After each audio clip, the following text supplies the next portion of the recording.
Let's talk about DraftKings this morning. Let's get started there. The big story, I think, of the year, I would say, as we progress, and maybe the calendar year, even going back to last year, is the fact that a lot of these sports books are reporting that the money that they're making is off these same game parlays. I don't know if this is going to continue forever, Matthew, but this is just a huge moneymaker for all of these companies.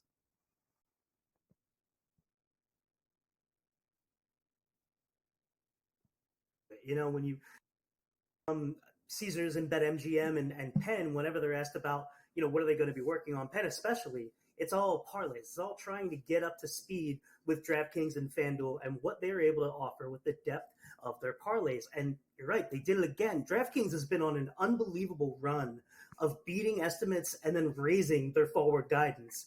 It's been happening for over a year now, and they just did it again last Friday.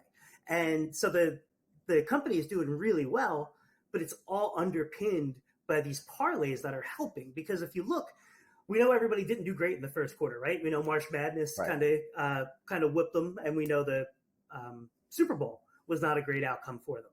Even with that, DraftKings still held 9.5%.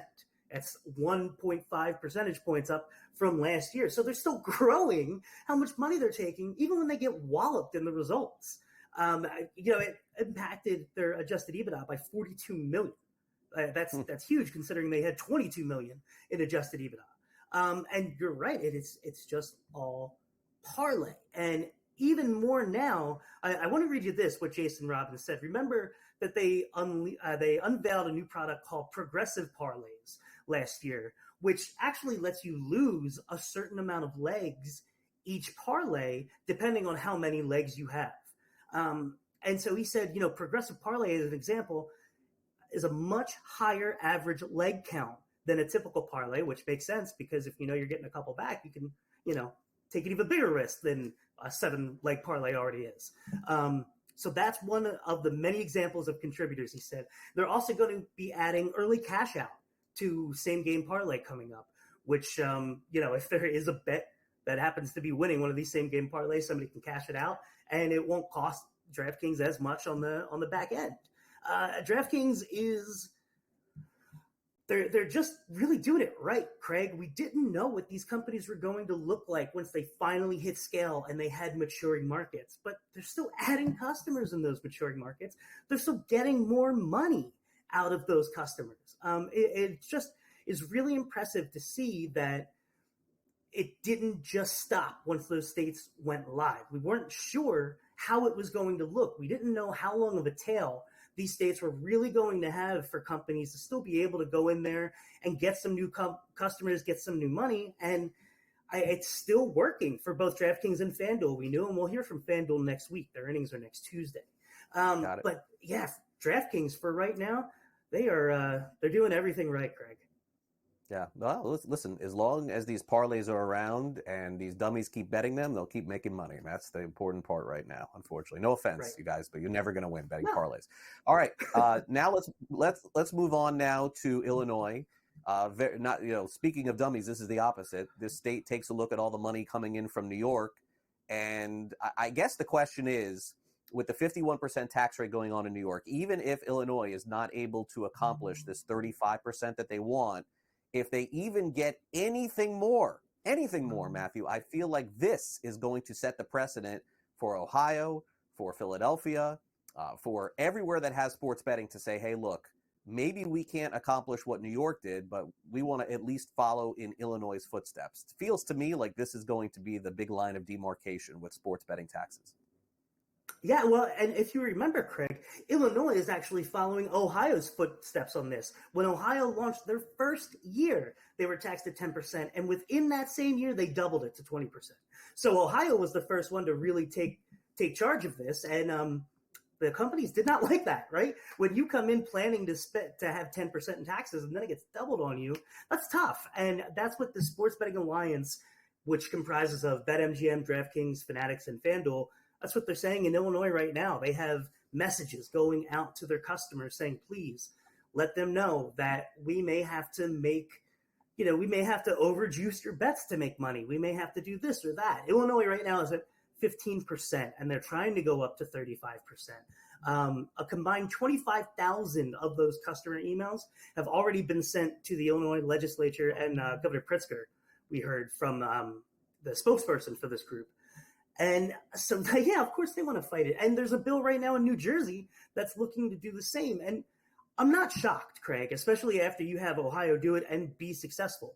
When you see New York coming in with this 51%, and they've been live now for over a year, and there were the threats of, well, we're gonna have to make these worse odds. If we can't deduct those promos, if you take a 51% from us, it's just not going to be as good of a product. And we haven't seen that yet. I think some of these states are waiting to say, okay, well, show us what are you really going to do? And New Jersey is not even looking to go up to that 50%, right? These guys are still going lower. Illinois is trying to get to that 35%. That's where Pennsylvania is right now. Pennsylvania, I don't know if they would go up from that 35%. They all could at this point. And I don't blame them, right? The legislature's job is not to worry about how much these companies are making. They want the most money for their states. And when they see so much going to education in New York, it's hard to not look at a state that maybe is coming in at 10%, or you have some states out there at 6.75%, as low as that.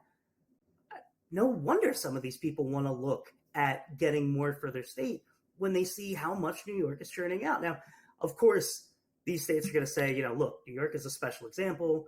You want to be in New York, you're going to pay what you need to do to be in New York, and we're doing things a little differently here. Whatever the case may be. But I don't know how this is going to work out for the operators if we see another state that tumbles on this and does increase the tax. I think we'll start to see it more and more. Yeah, it could be, as you said, Ohio, Illinois, and then others to follow. Okay, let's wrap up here with the CEO from BallyBet talking about how they're very much entrenched in the sports betting market. They think that, Matthew, that they can continue this. I guess the question I would have for you is this something that's said from a CEO because of shareholders, stockholders, et cetera, that inevitably is looking to get bought out because they're really, outside of the words that this gentleman is using, there's really no signs that this is actually progressing in a way that he's talking about. Am I wrong here?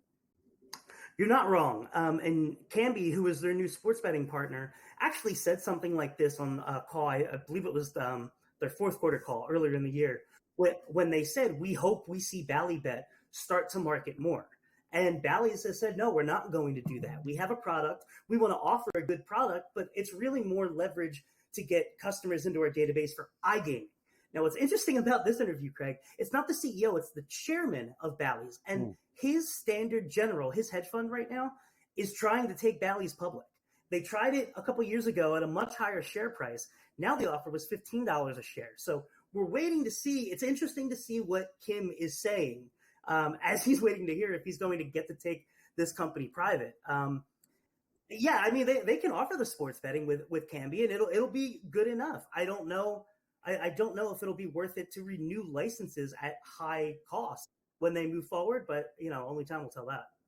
Yeah, great stuff as always, Matthew. Thanks for coming on Newswire. Appreciate it. We'll catch up again soon. Thanks, sir. Take care.